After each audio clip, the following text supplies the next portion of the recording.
Do your hips feel tight when you're running, when you're throwing, and when you're swinging? Do you feel like you could be using more power in your legs, but you can't seem to find it? Hip mobility is incredibly important for transferring the power from your lower body to your upper body. And today I'm going to show you one of the most effective hip mobility drills that I've found in my search for athletic performance enhancing drills in my career as a strength and conditioning coach. I'm a former strength and conditioning coach for the Boston Red Sox organization, and I have been searching for effective drills to enhance your performance as a baseball player. By the end of this video, you will have one of the most effective hip mobility drills that I guarantee you have not seen before. So without further ado, let's get into it. So before we begin, I want to just give you a little bit of theory on why this hip mobility drill works better than other hip mobility drills. Most hip mobility drills out there on the internet are actually flexibility drills. They're usually stretching a muscle. In this exercise, you're going to see an exercise that is activating a specific muscle around a specific joint angle. And the joint angle is the really important part here. What we're going to be doing is we're going to be manipulating the angle of the pelvis. So we're going to be rotating the pelvis in a posterior pelvic tilt, which is going to make the hamstrings shorter, or concentrically orienting the hamstrings. Concentrically meaning shortening, eccentrically will mean lengthening. So when somebody is feeling like they have tight hamstrings, what they more than likely have is a resting posture of eccentrically oriented hamstrings, or just when they're standing, when they're doing nothing, their hamstrings are starting from an overly stretched or overly lengthened position. And so in this drill, we're going to be training or activating or turning on the muscle fibers of the hamstrings in a concentric orientation. And the only way to do that is by rotating the bones, rotating the pelvis backwardly, taking the top and bottom of the hamstrings together, shortening the hamstrings, and then activating the muscles. And then what happens is that your body really likes that. You have just increased the activity, the overall connection to the hamstrings, and then voila, your body will then feel like you are looser, and you feel like you have more mobility or flexibility actually. So by changing the angle of the pelvis, activating the muscles of the hamstrings, you will get free flexibility because you have improved the muscular engagement around a more favorable joint angle. So let's begin. So now we're going to review the 90-90 position. So each leg will be bent at 90 degrees, my back will be flat on the ground, and this is going to really allow for us to engage one of the most important muscles in the body, which are the hamstrings, which are a really main component of the posterior chain and the muscles responsible for propulsion, or moving you forward, right? That's the objective in most sports.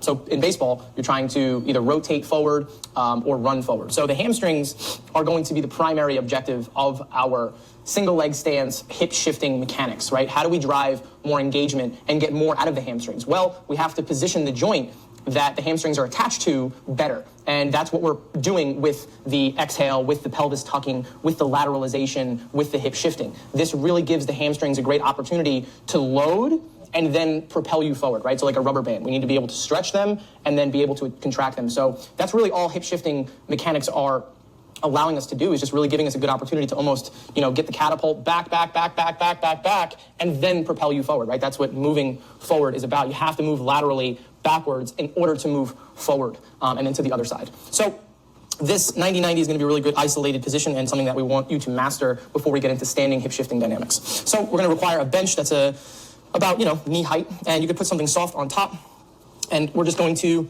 get our feet onto the bench.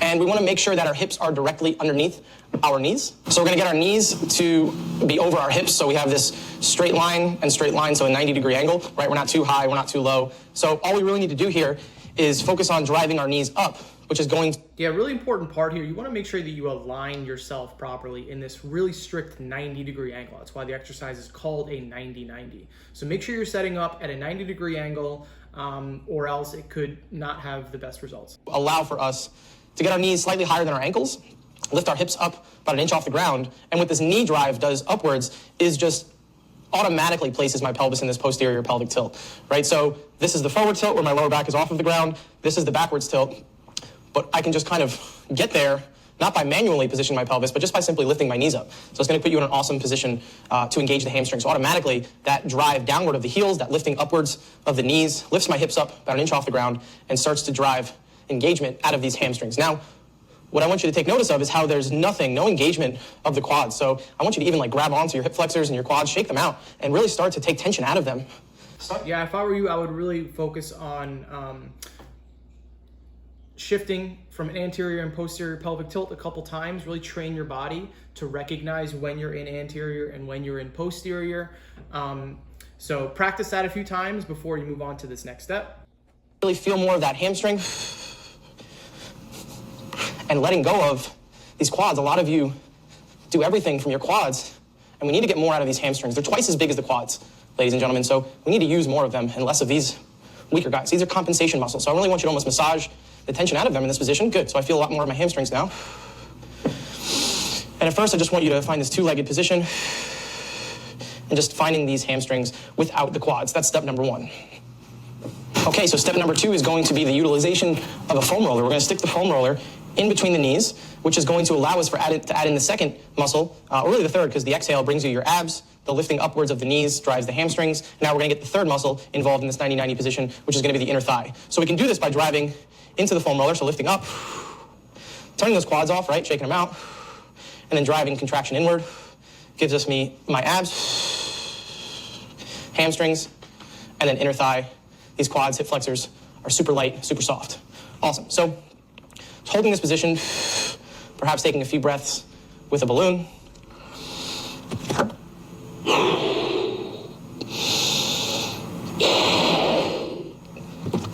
Right, awesome idea to drive expansion into the chest, into the upper back, now into this lower body focused position. So taking what we learned in module 1, applying it now to this position, expanding up top with the balloon, into the back, reaching the shoulders up. But the real goal in this position, this 90-90, is to understand how to shift now into this posterior capsule. So what I'm going to do is I'm going to initiate this motion with a reach of this left leg. So all I'm going to do is just try and get this foam roller to roll clockwise. So this subtle reach of this left knee higher, without the right knee moving, automatically starts to drive my right knee down. And if I add this in consciously, maintaining this tuck, a lot of you, once you start doing this, are going to fall forward with the pelvis. Make sure you stay back. And then I'm going to just reach, repositioning the foam roller if you need to, a little bit lower. It allows you to really start to feel this inner thigh, this right. So those are the main instructions on how to complete the 90-90 hip shift, hip mobility exercise. And if you go and just walk around after you get done doing that, you'll find that you have more hip mobility, feels looser, you almost feel lighter. So a lot of people who do this report to feel. And what happened is that you've essentially not only activated those hamstrings in that joint angle like I described, but you started to complete a proper hip shift, which drives the head of the femur deep into the acetabulum or the hip socket, which really allows for this in and out loading, which you can use in hitting, throwing, and running. So you're going to really improve your ability to shift in and out of the joint, and that's really what true mobility is. And so if you want to learn more about how to properly assess your mobility, further mobility drills that not only improve the mobility of your hips, but your shoulders, your spine, your ankles, and your wrists, you're going to want to sign up for the baseball training school. I'll leave a link in the description. You can sign up. Not only does this school have a really effective mobility training course, but it has a course on how to properly test yourself for strength, for power, for conditioning, for biomechanics.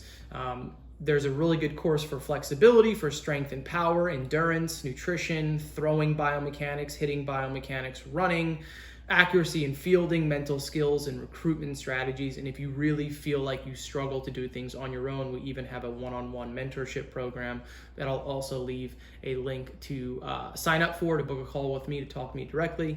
And so if you want to learn more about how to properly assess your mobility, further mobility drills that not only improve the mobility of your hips, but your shoulders, your spine, your ankles, and your wrists, you're going to want to sign up for the baseball training school. I'll leave a link in the description. You can sign up. Not only does this school have a really effective mobility training course, but it has a course on how to properly test yourself for strength, for power, for conditioning, for biomechanics. There's a really good course for flexibility, for strength and power, endurance, nutrition, throwing biomechanics, hitting biomechanics, running, accuracy in fielding, mental skills, and recruitment strategies. And if you really feel like you struggle to do things on your own, we even have a one-on-one mentorship program that I'll also leave a link to sign up for, to book a call with me, to talk to me directly. But yeah, this 90-90, really effective drill. If you have any questions, comment below. Make sure you like and subscribe and ring the bell to let you know when I release a new video every single week. And I'll see you guys for the next one. If you're looking to improve your stretching routine as a baseball player, you first need to become aware of all of your stretching opportunities.